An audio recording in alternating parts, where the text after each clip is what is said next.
வணக்கம். இன்றைக்கி பார்க்க போகிறது உடல் பயிற்சி,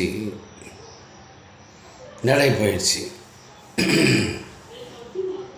பொதுவாகவே நிறைய பேர் உடல் பயிற்சியோ நடைப்பயிற்சியோ பண்ணுறதே கிடையாது.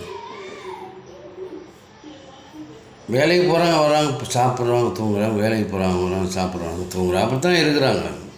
எவ்வளோ தான் டிவியில் சொன்னாலும், நேரடியாக சொன்னாலும், பக்கத்து வீட்டுக்காரங்க சொன்னாலும் கேட்குறதில்ல. அதனால் அவங்களுக்கு என்ன ஆகுது, 40 வயசுலேயே வியாதிகள்லாம் வந்துடுது.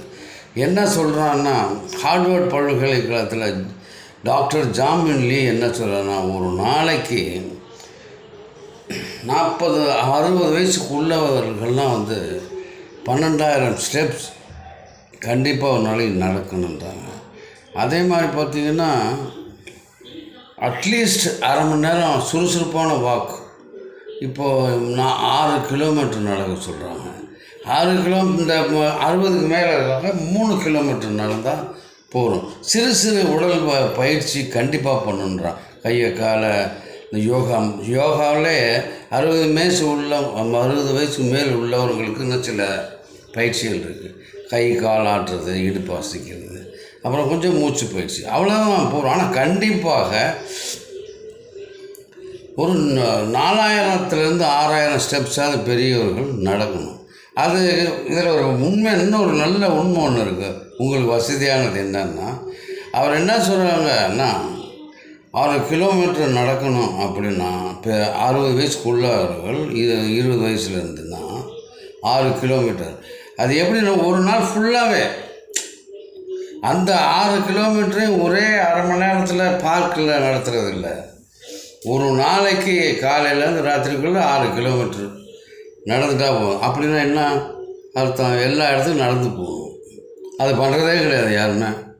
அதை பார்க்கில் போய் நடப்பாங்க. அது கூட என்னன்றீங்க, இப்போ சென்னையில் நான் இருக்கேன்னா, இதில் 1 கோடி சில்லற மக்கள் இருக்கிறாங்கன்னு வச்சுக்கோங்களேன். ஒரு பார்க்கில் பார்க்குறேன், நம்ம சிவன் பார்க்கில் தான் நான் வாக்கிங் போவேன். அங்கே மொத்தமாக சேர்த்து காலையில் ஒரு 500 பேர் தான் வராங்க. இப்படி 500 பேர், அப்போ மீதி பேர் என்னாச்சு, 1000 பேரை வச்சுங்க. 1 கோடி எங்கே, 500 எங்கே? இது மாதிரி எல்லாம் சுற்றி பார்க்லேயும் பார்த்தீங்கன்னா ஒரு 20,000 பேர் தான் உடல் பயிற்சியே பண்ணுறாங்க. வீட்டில் சுத்தமாக பண்ணுறதில்ல. இது மாதிரி இருக்கக்கூடாது. சிறுவர்கள் கண்டிப்பாக 1 மணி நேரம் விளையாட வேண்டும். 5 வயதுலேருந்து 20 வயசு வரைக்கும் உள்ள சிறுவர்கள், ஆண் பெண் எல்லாருமே 1 மணி நேரம் கண்டிப்பாக விளையாட அனுமதிக்க வேண்டும். அவங்க விளையாடுறதுக்கு ரெடி, வீட்டில் தான் படின்னு விளையாடுறதில்ல. விட்டால் 4 மணி நேரம் கூட அவங்கள கொஞ்சம் அளவு பண்ணுவாங்க. 1 மணி நேரமாவது விளையாடணும்னு யார் சொல்கிறா? கலிஃபோர்னியா பல்கலைக்கழகத்தில் சொல்கிறாங்க. அதனால் 6000 ஸ்டெப்ஸ் முதியவர்கள், நல்ல 60 வயசுக்கு உள்ளவர்களாம் 10,000 ஸ்டெப்ஸை கணக்க முடியலன்னா பரவாயில்ல, டைமிங்காவது வச்சுங்க. ஏதாவது இவ்வளோ நேரம் ஆகும். சிலர்லாம் ஓடுறத பார்த்துருக்கேன், நடக்கிறத பார்த்துருக்கேன். என்னென்ன எத்தனை ரவுண்டு டைமிங் சார் பாருன்னு காமிக்கணும். அப்படிலாம் ஒரு சிலர்லாம் ஓடும்போது, ஏன் நீங்கள் உடல் பயிற்சி கண்டிப்பாக தேவை, வாக்கிங் கண்டிப்பாக, நடைப்பயிற்சி தேவை. இது 2 இருந்தால் கொஞ்சம் நோடி இல்லாமல் ஒரு 60 கடந்து 80 வரலாம். எதையுமே பண்ணாமல் இருந்தால், ஒருத்தர் இருந்தார் ஹார்ட் அட்டாக்கில் செத்து போயிட்டாருன்றாங்க. என்னன்னா எந்த உடற்பயிற்சியும் தெரிவிக்க மாட்டான், ஒன்றும் பண்ணிடுவான், கப்புன்னு பிடிச்சிக்குவான். நீங்கள் ஹார்ட்டில் மூச்சு பயிற்சி பண்ணியிருந்தால், வாக்கிங் போகணும், அப்படியே அதுக்கு இப்படிங்க. அதில் ஜாகிங் பண்ணால் சுத்தம், அதை அலர்றது இதயத்தை நல்லதுன்றான். அப்படிலாம் செய்யுங்க, சிறப்பாக வாழலாம். உடல் பயிற்சி கண்டிப்பாக அவசியம்.